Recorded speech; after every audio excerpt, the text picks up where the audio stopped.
There are 4,218 PS2 games, and I'm beating every one of them. I've got to own the game because I'm playing everything on the original hardware, but I've beefed it up with a RetroTink 5X, some component cables, and more to come soon. Can I do this before I die of old age? I hope so. Aqua Teen Hunger Force Zombie Ninja Pro-Am was developed by Create Studios and released in the US November of 2007. Included in the game were never-before-seen episodes and cameos, as well as a small original story for the three main characters. It also included 4 entire episodes to watch. It was criticized for being a joke rather than something fun for players to experience, besides the episodes at least, and it sits at a Metacritic score of 37 out of 100. Can I beat this joke of a golf game? Aqua Teen Hunger Force Zombie Ninja Pro-Am is actually a pretty sad game. See, as an episode or as some extras on a DVD, this would be great, because there's a lot of stuff on here that has never before been seen. I mean, this game has been out for a while now, so I'm sure it's been seen.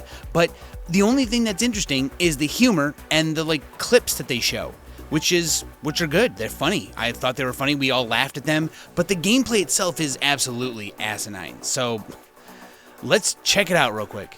The story itself is just a convenient way for them to all play a game of golf. You see, Frylock got into a prestigious golfing club, I guess, and Shake wants to show everyone how to play golf and show him that he's better, so that's it. You master golf as a sport, is what he says that we're going to do, and to do that, we must go through several different golf courses where we both golf, fight, and then eventually, sometimes, a few times, race in golf carts. And that's the game. So let's take a look at the golfing portion first. In the beginning, there is a tutorial that shows you how to play the golf game, which, by the way, does not matter one bit. Unless you are going specifically to get a high score for one reason or another, there is nothing that the golf game does for you. This game is much more about fighting and doing the racing inside of the golf carts. Otherwise, the golf game, it doesn't matter what score you get. So if you're bad at it, who gives a crap? Here's what you need to do.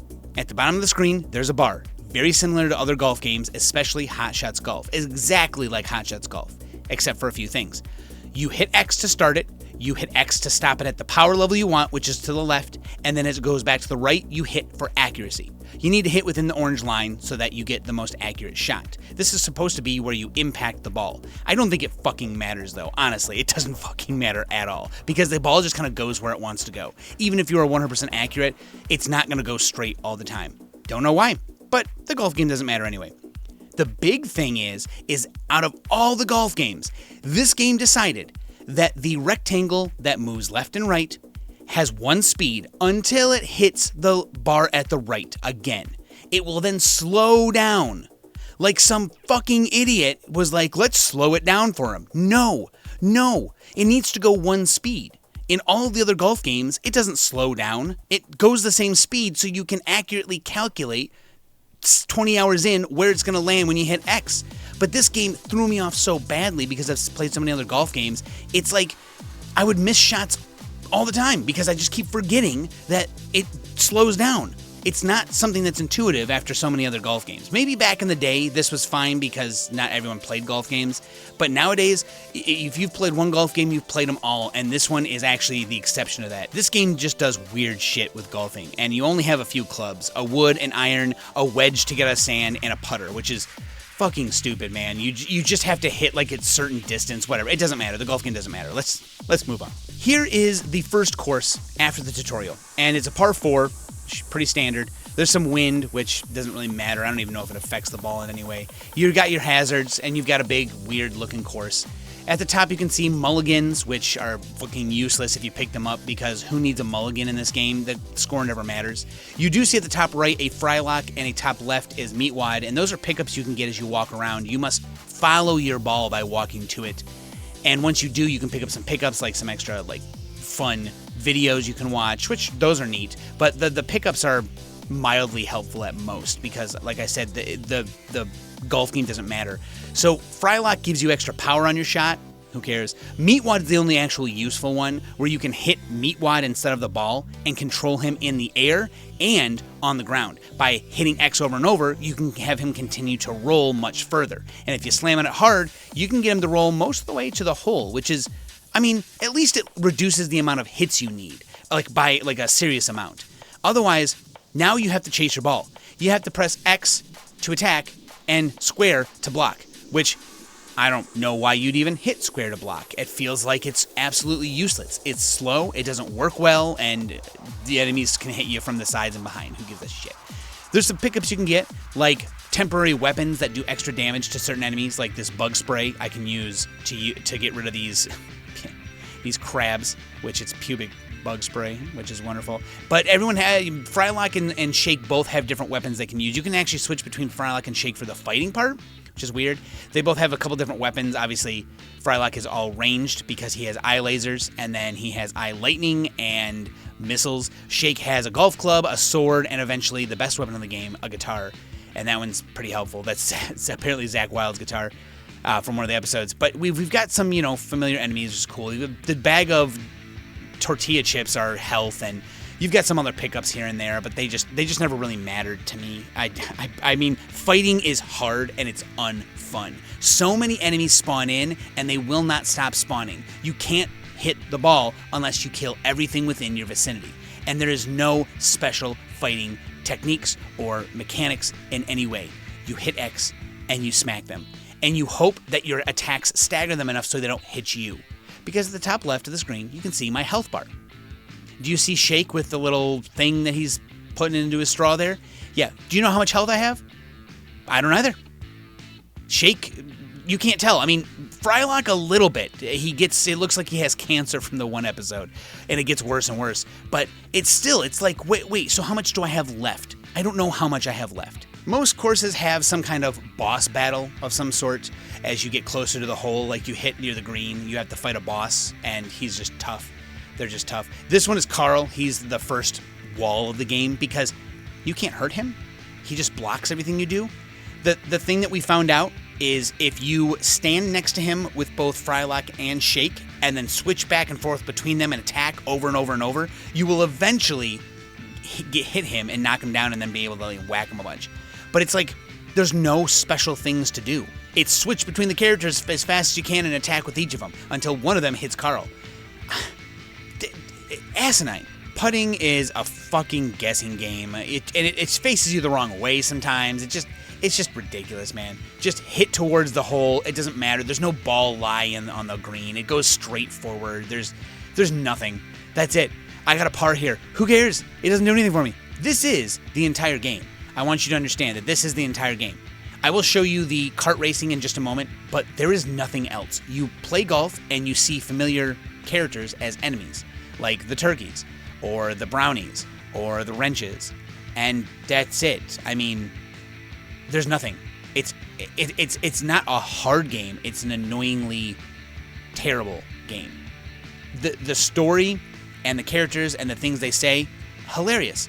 Great episode. Terrible game. Terrible game. Several holes later, I finally get a chance to race the fraternity aliens, which, fine, that's fine. They keep talking about their dad owning a dealership, which is funny, but this is it's super unfun. You race just them. It's 3 laps around the course, and you must run into these rainbow pylons, and they only reveal themselves once you hit them the first time. So your first lap is just kind of like hope you can figure out where you need to go next. And here I am looking to see if there's anything else I can do, but no, there's nothing. There's drive forward, shoot a rocket if you get a rocket, and then brake and reverse. That's it. Nothing special. There are no cool set pieces. There's like a turbo you pick up, and that's the only way to get ahead of him. By the way, he drives a little bit faster than you, so you must pick up the turbos and hit him with the rockets. Otherwise, you can't win. Which is really bizarre and kind of, unfun. Like, you can see him slightly gaining on me here until he does eventually just edge me out in speed. It's so that if you're doing nothing, you don't just do nothing. You must do something, I guess. I don't know. Here we are on the moon. Now things are getting kind of ridiculous. This is a par 8. The course is long. At the bottom right, you can see exactly where you need to go. It just, with arrows, it shows you. Now, I'm sure people have found a way to hit the golf ball in a way that lands near the hole. They tried to block it off, but I'm pretty sure you can bounce it off some of the rocks in a certain way, maybe with a certain shot type or something, and get further along. But it's so hard, and I just didn't want to deal with sitting here trying to figure it out. I just wanted to go. eventually I get to the end of it, and we fight the Mooner Knights as the boss here, which, if you can imagine, the boss fight's real boring. It's, again, like all the other ones. You just walk away from their attack and then hit them. Or switch characters and hit them, stand right next to them, switch over and over and attack. That's it. We do play a hole in hell where MCP Pants is like playing against us. We have to fight him as a boss. He's really simple. Some geysers are coming out of the ground. You just go over to the geyser, and if it hits him, it hits him. And as you're done, he says, "Can you take me with you?" And then the devil behind him says, "Yeah, please take him with him. Please get him out of here. We don't want him." I was like, all right, that's pretty funny, because he's like constantly trying to get you to buy his merch and like, you know, do shit. It's funny. Like I said, it's funny, but everything surrounding it, the hole in hell, is stupid. I don't want to play that.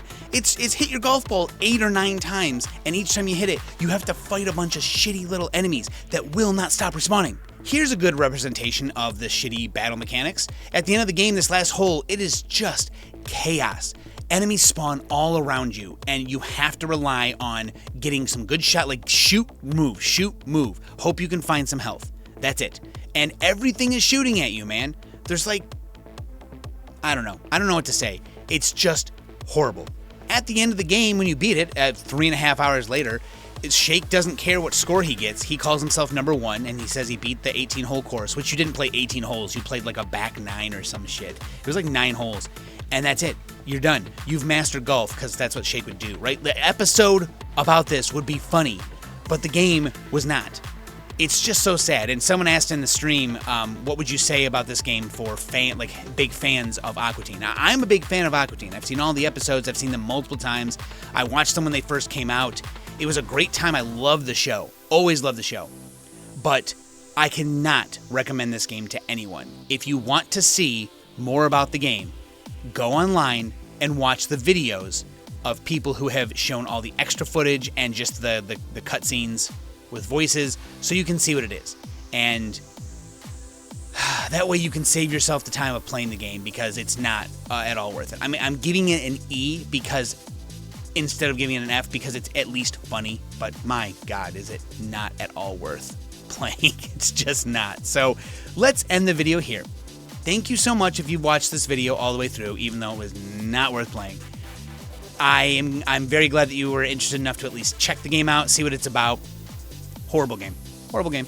Don't play it. Thank you everyone in the stream. It was fun. It was fun, like, seeing all the funny things, and some of the jokes were really good. Like, we laughed out loud at a couple of the jokes. They were terrible. It was great. I loved it, but I mean, that was it. Everything else was just like smash your head into your keyboard over and over and over and hope that you can live in real life, because it's just so shitty. So thank you everyone for being there and making sure I finish the game. Thank you everyone who has donated or become a member on the channel. This was another recommendation. Thank you, Steven. He recommended this, and everyone's been recommending such interesting games. Like, I know I didn't like the game, but it is still fun to play. What an interesting game. Now, this game is $50. Don't buy it. I'm going to be giving this game away in August, so if you'd like to have the game just for fun, you can have it. So come back and join then. Thank you so much, everyone, for hanging out. We'll be back with game 100, and this is 119, so we're going to come back with game 120, which is The Suffering, soon. Later.